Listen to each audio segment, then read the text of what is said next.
Nancy, one of the things that I've observed as my clientele has aged with me, but I've had older clients virtually my whole career, is that it's not uncommon for a client to call me with a request that's kind of out of the ordinary. And sometimes they'll tell me, well, my nephew, is in jail in Idaho, and I need to send money to his mother, my sister, to get him bailed out of jail. That's a real story. That's exactly what happened. But of course, I think I got a phone call about that question. and this doesn't smell right.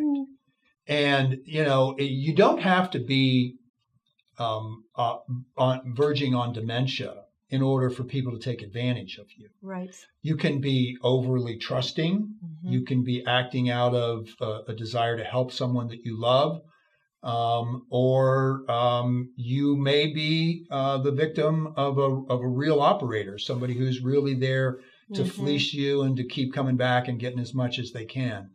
But unfortunately, in my position, until recently, there was no guidance for us as to what to do from FINRA, which is our self-regulatory agency, that would allow me to, when I get that call, to call the daughter or someone I know I can trust, to inform them that I think something's going on here, because my laws of privacy until recently would not allow me to make that phone call, and I'm really glad that I can now do that. Mm-hmm. But in the past, I've been unable to do that. Can you talk a little bit about some of the signs of maybe something fishy's going on where an older person is being victimized in a financial way? Mm-hmm.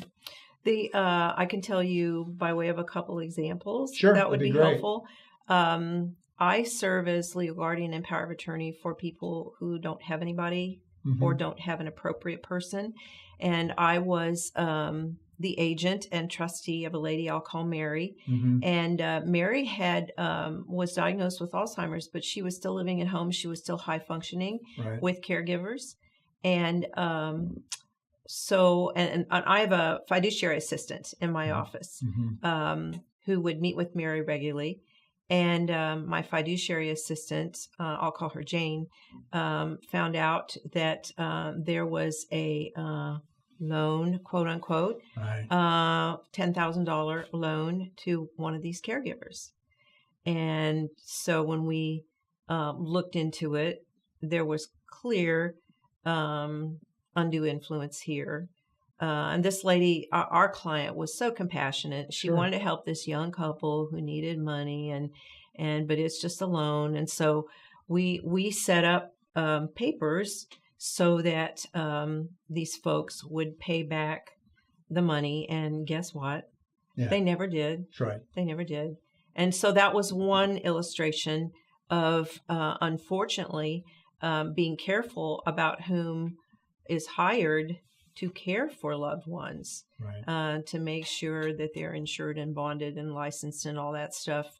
In my context of being a lawyer, I've seen the worst case was a lady who she and her husband had been clients for a long time, and the husband died.